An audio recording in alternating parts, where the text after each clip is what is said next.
Number 9. The 10% brain myth. You've heard it a million times.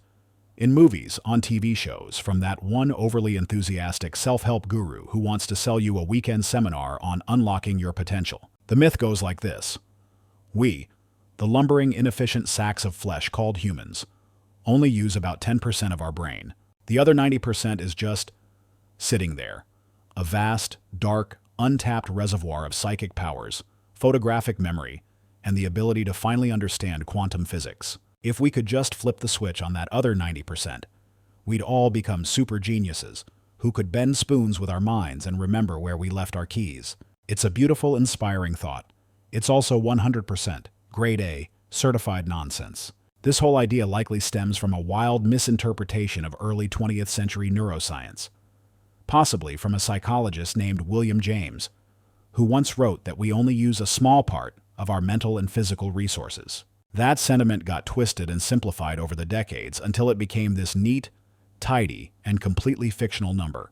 Think of your brain not as a single light bulb that's barely switched on, but as the power grid for an entire city. At any given moment, you aren't using every single building, street lamp, and toaster oven at full blast. That would be chaotic and spectacularly inefficient. But over the course of a day, you use pretty much all of it. The lights are on in the residential areas while you sleep. The financial district buzzes during the day, and the entertainment district fires up at night. They aren't all active at once, but they are all crucial and they all get used.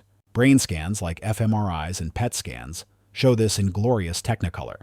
Even when you're just resting, your brain is a fireworks display of activity.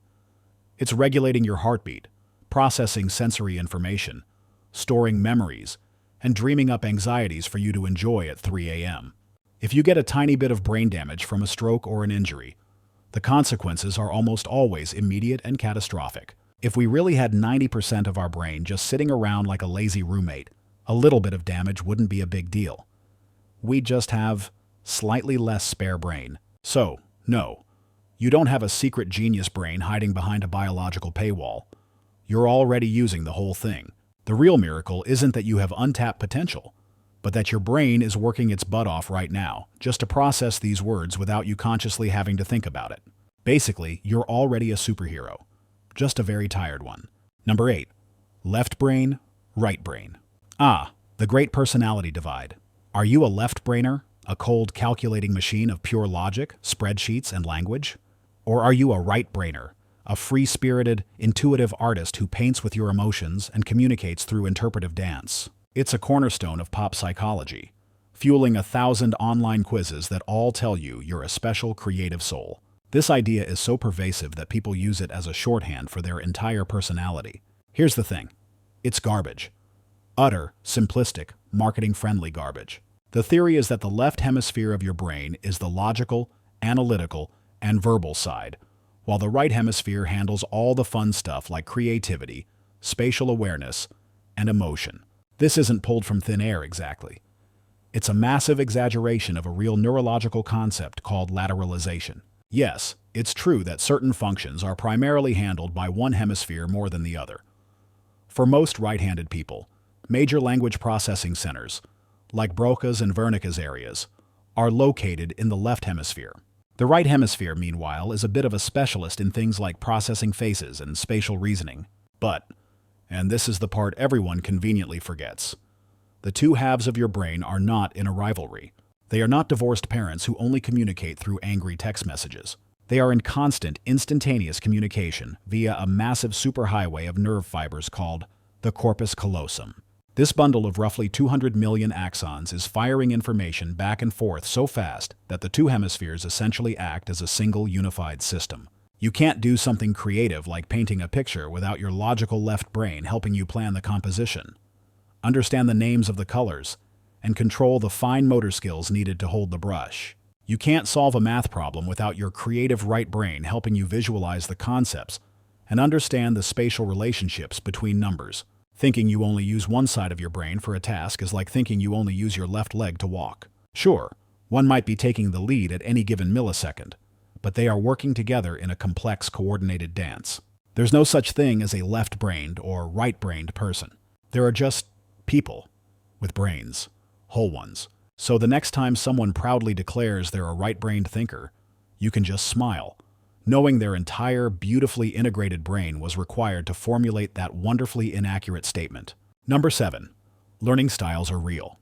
Remember that one teacher in middle school who was absolutely convinced that the key to unlocking your academic potential was identifying your learning style? They'd give you a questionnaire, and with the gravity of a sorting hat, declare you a visual, auditory, or kinesthetic learner. If you were visual, you needed charts and diagrams. Auditory? Lectures and discussions were your jam. Kinesthetic? You apparently had to learn algebra by physically acting out the equations, like some kind of interpretive math dance. The idea is incredibly appealing. It suggests a bespoke, tailored educational experience. If a student is failing, it's not their fault. We just haven't been speaking their language. The problem is, despite decades of research, there is virtually zero scientific evidence to support the idea that teaching to a student's preferred learning style actually improves learning outcomes. People absolutely have preferences. You might prefer watching a video over reading a textbook. I might prefer listening to a podcast. But that preference has no bearing on how effectively you actually retain the information. Studies that have tried to test this have failed, again and again, to find a link. When researchers test visual learners and auditory learners, for instance, and give them both visual and auditory materials, the visual learners don't do any better with the visual information than the auditory learners do. Everyone just kind of does okay. What the evidence actually shows is that we all learn best when information is presented in multiple ways. This is called dual coding, or multimedia learning. Your brain loves it when you combine a visual with a verbal explanation. It gives it two ways to hook onto the information. So, the best way to teach isn't to isolate students into arbitrary categories, but to create rich, varied lessons that engage everyone. You should read the text, look at the diagrams, listen to the lecture, and do the hands-on activity. Your brain isn't a picky eater that will only consume information in one form. It's an omnivore. The more varied the diet, the healthier it gets. The learning styles myth persists, not because it works, but because it feels good and sounds intuitive. It offers a simple solution to a complex problem. But in reality, segregating learners by style is like telling someone who likes a song's lyrics that they should never listen to the melody. You're just giving them an incomplete experience. Number 6. Vent your anger. Picture this. You've had a terrible day. Your boss was a jerk. You got a parking ticket and your Wi-Fi is moving at the speed of a sloth on tranquilizers. So, you do what every pop psychology article and movie character has ever told you to do. You vent. You punch a pillow, scream into the void, or call up a friend to unleash a 30-minute monologue detailing every single injustice you have suffered since birth. You are letting it all out, releasing the pressure like a valve on a steam engine. This is catharsis, and it's supposed to be healthy. Except it's not. In fact, it might be the worst thing you can do. The idea of catharsis, that purging an emotion rids you of it, is an ancient one, popularized in modern psychology by Freud. It feels right. It feels productive. But modern research paints a very different picture. When you vent your anger, you aren't releasing it. You're rehearsing it. Think of it this way. If you want to get good at playing the piano, you practice. You play scales. You run through songs. You strengthen the neural pathways associated with that skill. Anger works the same way. When you spend time ruminating on how angry you are, screaming and hitting things, you are actively practicing the state of being angry.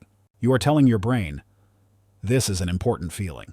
Let's get really, really good at it. Studies have shown that people who vent their anger this way often end up feeling more angry, not less. It reinforces the aggressive feelings and can make you more likely to act aggressively in the future.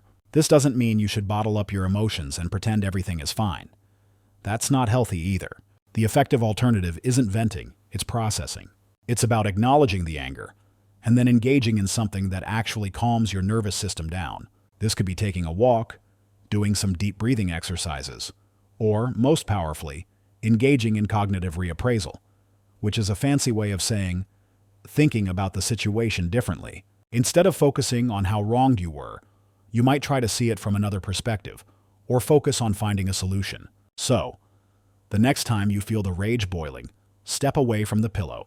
Punching it doesn't get rid of your anger. It just trains you to be a more efficient rage monster. And now, you need to buy a new pillow. Number 5. Memory as a videotape.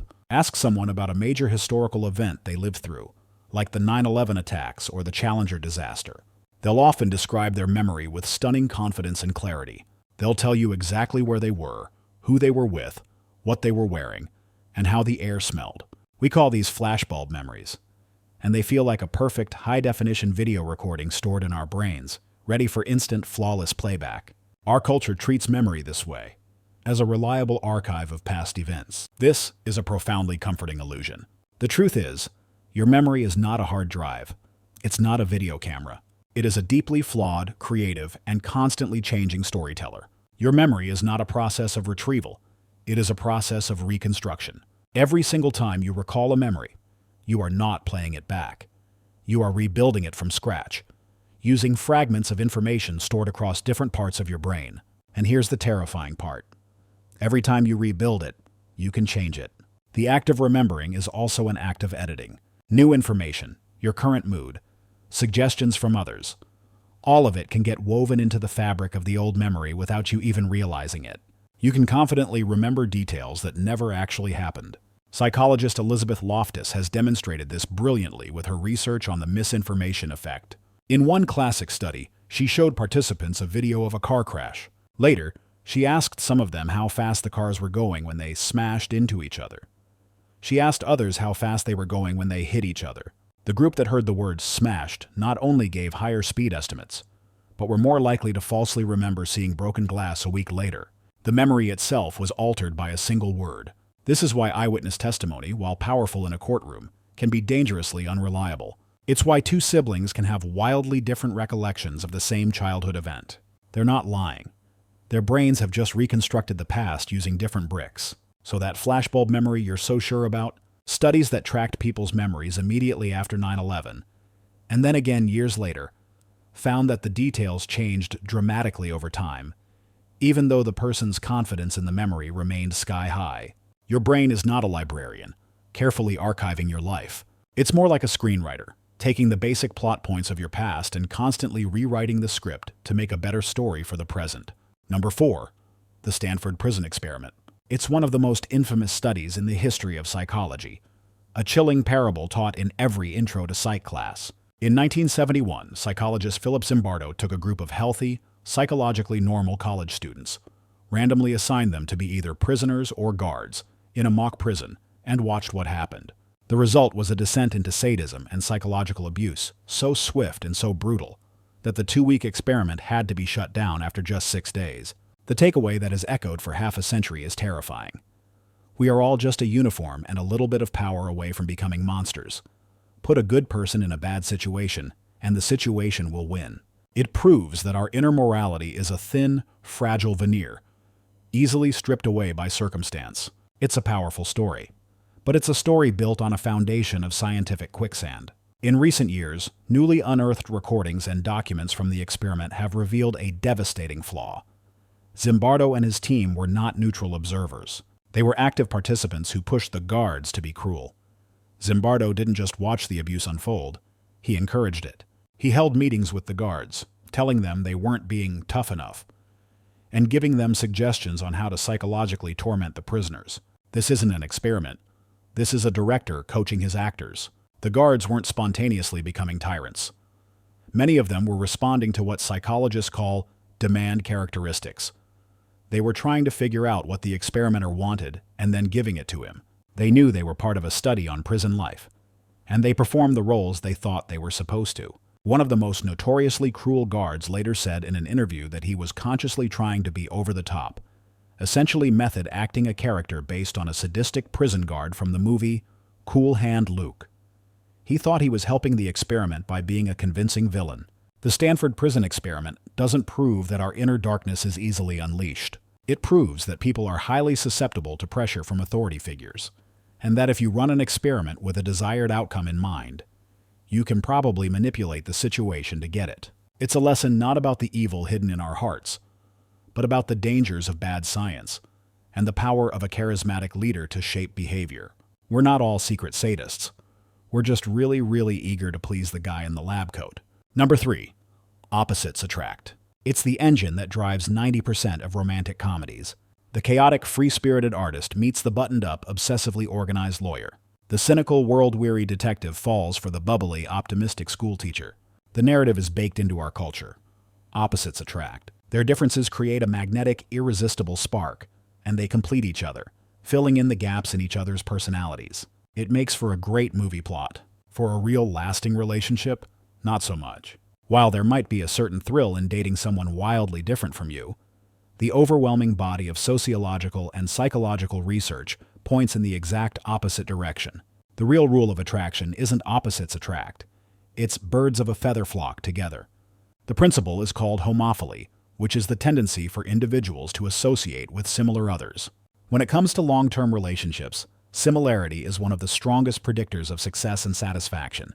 We are overwhelmingly drawn to people who share our core values, our level of education, our socioeconomic background, our political views, and even our general level of attractiveness. Think about it logically. The initial spark of opposition can be exciting. He's so spontaneous, she's so grounded.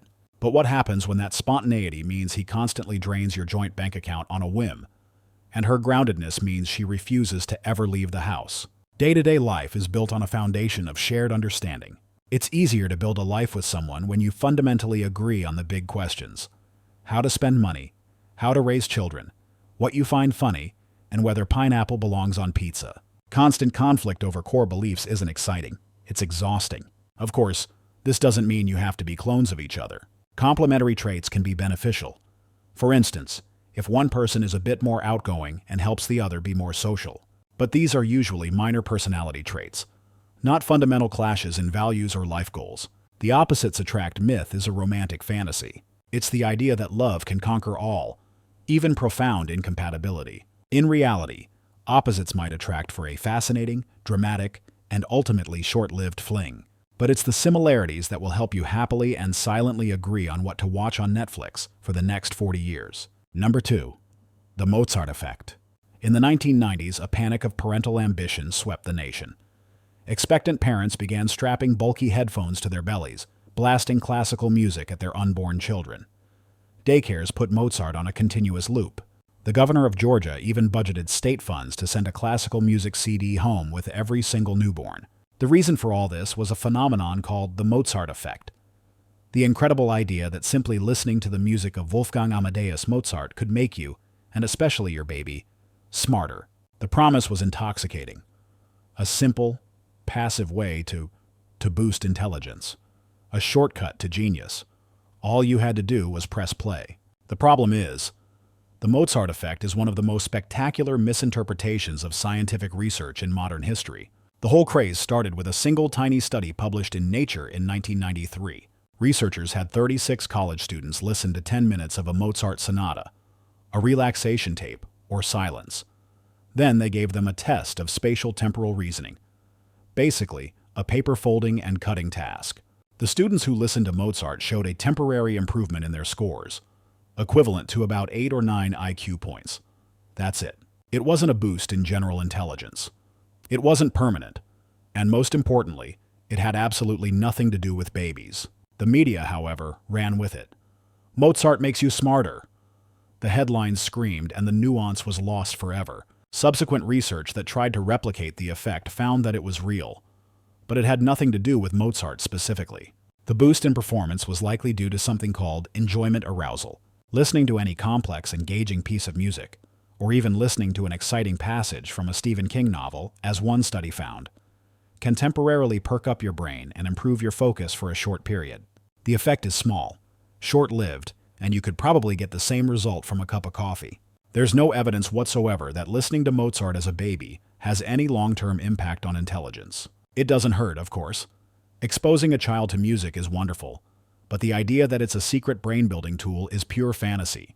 The Mozart Effect became a multi-million-dollar industry built on a misunderstanding of one small study about college kids and paper folding. It's a perfect example of how a simple, appealing science fact can catch fire, even when the actual science says something far less magical. So no, playing classical music for your baby won't turn them into a tiny Einstein. But it might just make them the classiest, most sophisticated-sounding baby in the nursery. Number 1. Lie detectors work. It's the climax of every police procedural. The suspect is hooked up to a machine, wires trailing from his chest and fingers. A grim-faced detective stares him down. "Did you do it?" he asks. On the machine, a needle scribbles frantically on a roll of paper. A sudden, sharp spike. "He's lying!" the operator shouts. The case is cracked. The polygraph, the lie detector, has revealed the truth. This machine has an almost mythical status in our culture as a window into the human soul. A device that can mechanically separate truth from deception. But here's the uncomfortable truth the polygraph can't detect. The polygraph doesn't detect lies. It has never detected a lie. It can't. Because there is no specific physiological telltale sign of lying. What a polygraph actually measures is physiological arousal. It tracks changes in your heart rate, your blood pressure, your breathing, and how much you sweat. The underlying theory is that the act of lying causes stress and anxiety, which in turn causes these physiological responses. The problem is, a million other things also cause the exact same responses. Imagine you're an innocent person strapped into that chair. A serious-looking person is accusing you of a terrible crime. Bright lights are on you. You know your freedom is on the line. Are you going to be a little nervous? Is your heart going to beat a little faster? Are your palms going to get a little sweaty? Of course they are. Your body is having a perfectly normal reaction to a highly stressful situation. A polygraph machine can't tell the difference between the anxiety of a liar and the anxiety of an honest person who is terrified of being disbelieved. Worse, the system is easily gamed.